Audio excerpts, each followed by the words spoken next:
All right, let's dive into something pretty interesting today. We're taking a look at the show From, but specifically, one fan's take on it. Oh, Yeah, they wrote this blog post, and it's called I Love From, but I Hate the Tropes.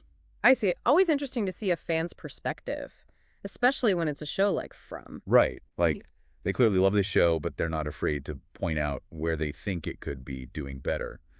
And in this case, it's all about the way neurodivergent characters are portrayed. Okay, so before we go any further, I think it's important to make sure everyone's on the same page here. When we talk about neurodivergent, what exactly do we mean? Good point.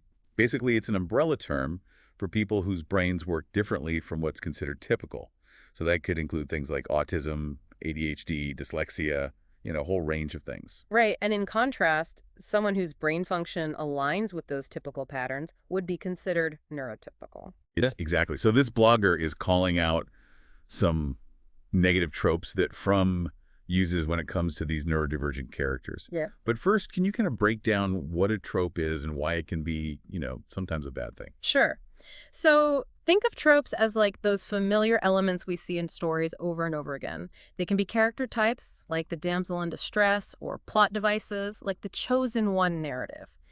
Now, on the one hand, tropes can be useful. They're kind of like storytelling shorthand. Yeah, like they help establish things quickly. Exactly. Hmm. But the problem is when they become overused, especially when it comes to representing marginalized groups. Like, take neurodivergent characters, for example. Okay. How often do we see them portrayed as either like savants with these incredible abilities, Right. or on the flip side, as completely helpless and needing constant care? Yeah, I see what you mean. And the problem with those kinds of portrayals, repeated over and over again, is that they create this really limited and often inaccurate view of what it means to be neurodivergent. And it can be especially problematic when it feeds into existing stereotypes and prejudices. Absolutely. And that's one of the things this blogger is calling out with From. They specifically mention two characters, Sara and Elgin.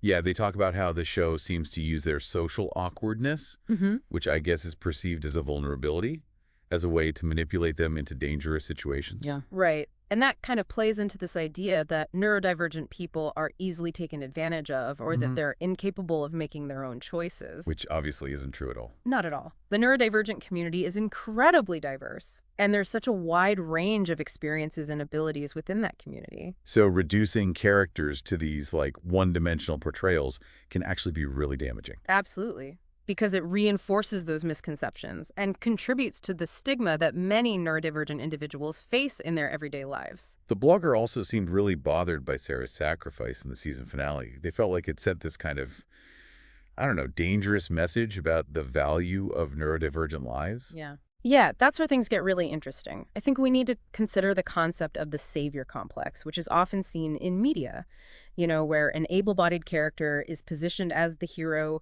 who needs to rescue or save a disabled character. Oh, I see. So in Sarah's case, her sacrifice, like giving up her own safety to save another character, kind of plays into that trope. Right. It's like the show is saying her life is somehow less important, or that she needs to be sacrificed for the greater good. And that can be incredibly harmful because it reinforces this power dynamic where neurodivergent characters are seen as dependent or less capable than their neurotypical counterparts. It almost undermines the whole point of representation if those characters are constantly being sidelined or sacrificed in this way. Exactly. The blogger is advocating for more nuanced portrayals of neurodivergent characters where their lives and experiences are valued just as much as anyone else's. So it sounds like this idea of nuance is at the heart of their critique. They want to see neurodivergent characters who are fully developed, right? Not just defined by their diagnosis or used as plot devices. Yeah. Absolutely. They want characters who have agency, who make their own choices, and who have flaws and strengths just like any other character. So instead of relying on these tired tropes, how could shows like From do a better job? Well, there are so many possibilities. For one, having neurodivergent writers and consultants involved in the creative process can make a huge difference. Bringing in those lived experiences, right? Yeah, exactly. It can add a level of authenticity and depth that might otherwise be missing. It's like getting that insider perspective, making sure the characters feel real and not like caricatures. Precisely. And another key is showcasing neurodivergent characters in a wider variety of roles and settings. Yep. We need to move beyond the, limited representations we often see and really normalize neurodiversity as just another aspect of the human experience. So not just the quirky sidekick or the genius scientist, but like The doctor, the lawyer, the teacher, the parent. Yes, the possibilities are endless. It's about breaking down those barriers and showing the full spectrum of what neurodivergent individuals can achieve and contribute. And most importantly, as the blogger points out, it's about portraying those characters with respect and dignity, recognizing their inherent worth and value. Absolutely. It's about moving beyond those simplistic and often dehumanizing representations we've seen for so long and embracing a more nuanced and celebratory approach to neurodiversity in media. It sounds like this blogger is really challenging From to step up its game and be a leader in showing more authentic and empowering representations of neurodiversity. Absolutely. And that's something we should all be advocating for, not just in From, but in all the media we consume. We've definitely covered a lot of ground here, from defining terms like neurodivergent to talking about problematic tropes and discussing the need for more nuanced portrayals. And there's still so much to unpack. What stood out to you the most from this blogger's perspective? I think what really got me was their passion for the show. They're clearly a fan and they want to see it do better. It feels like their critique comes from a place of, like, love and a real hope for change.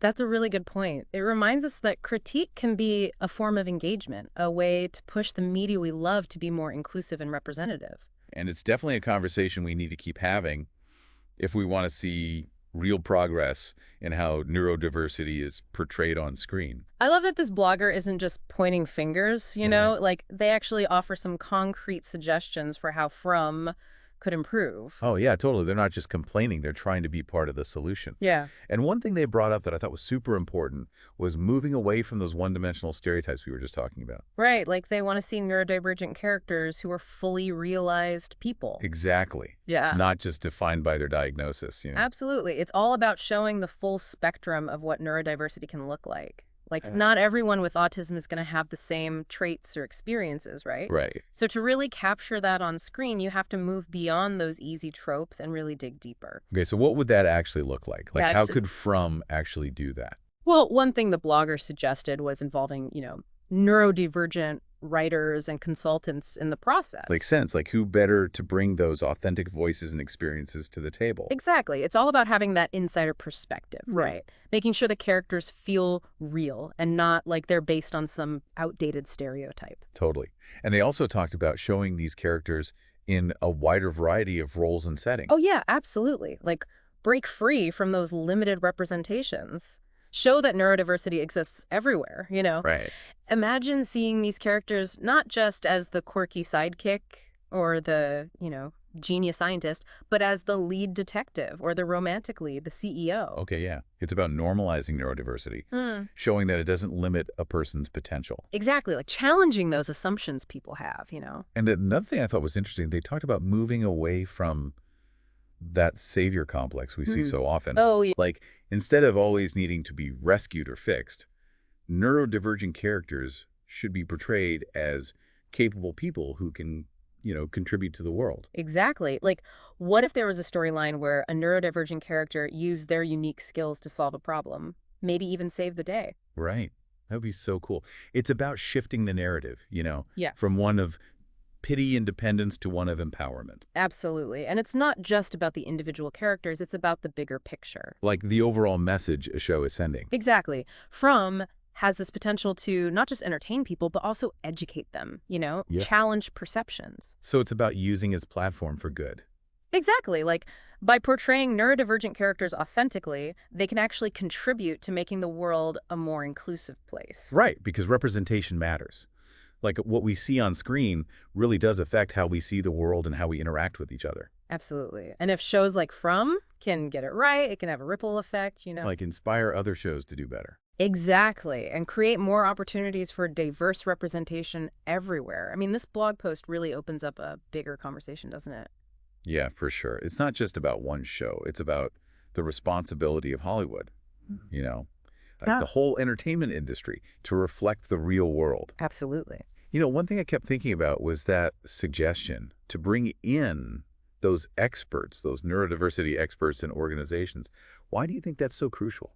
Well, to me, it's about showing that they're committed to getting it right. It's like saying, hey, we want to do this authentically, and we're willing to learn from the people who know best. Right. It's like we're not going to rely on our own assumptions or, outdated stereotypes. Exactly. And that collaboration can be so valuable, you know? Totally. It's like a partnership, right? Right. Between the storytellers and the communities they're portraying. Exactly. And that's how real change happens. When everyone feels seen and heard. Yes. And when those stories are told with care and authenticity, that's when we start to break down barriers. It feels like this blogger is calling for a real shift in how we think about neurodiversity. Yeah, they want more than just a few tweaks. They want to see a fundamental change. And honestly, it's long overdue. Right. We've been seeing the same tired tropes for way too long. We need something fresh, something that actually reflects the real world. And something that celebrates those differences, right? So that neurodiversity isn't something to be afraid of, it's something to be valued. Yes, exactly. That's such a powerful way to put it. This blogger's passion is really inspiring, you know? Totally. It shows that we all have a voice, even as fans, and we can use that voice to push for a positive change. And it proves that change is possible, you know? It might take time, but it can happen. And it's a reminder that we all have a role to play. Absolutely. Okay, so we've talked a lot about what From could do differently, but are there any shows out there that are already kind of getting it right? Oh, yeah, absolutely. There are definitely some great examples of shows that are portraying neurodiversity in really positive and nuanced ways. Okay, like what? Have you seen Atypical on Netflix? Oh, yeah, that show is so good. I love how they explore the life of a teenager on the autism spectrum. Right. It just feels so real and relatable. Totally. And it doesn't shy away from the complexities, like it shows the good and the bad. And it also portrays his family and friends in a really nuanced way, too, right? Like how they support him, but also struggle sometimes. I think it's so important to show that, like that these characters have people who love and care for them. Absolutely. And there are other shows that are tackling some tougher issues, like the stigma and discrimination that a lot of neurodivergent people face. Right, and that's important too. It's about bringing those issues to light, sparking conversations. I'll remember Everything Everywhere All at Once. Oh, yeah. Such a good movie. And it had a neurodivergent character who was so complex and interesting. Right, and it showed how neurodiversity can actually be a source of strength. Exactly. Like, even in the midst of chaos, it's really encouraging to see these positive examples out there. It gives me hope that things are changing, that we're moving toward a more inclusive and understanding way of portraying the world. It's a process, for sure. It is. But every step forward is a win. And we can all play a part, right? Right, absolutely. Like by supporting the shows that are doing it right and speaking up about the ones that aren't. This blog post, it really highlights this idea of responsibility, doesn't it? Totally. Like the choices that storytellers make, they have real world consequences. There's this one last point the blogger makes that I think is super important.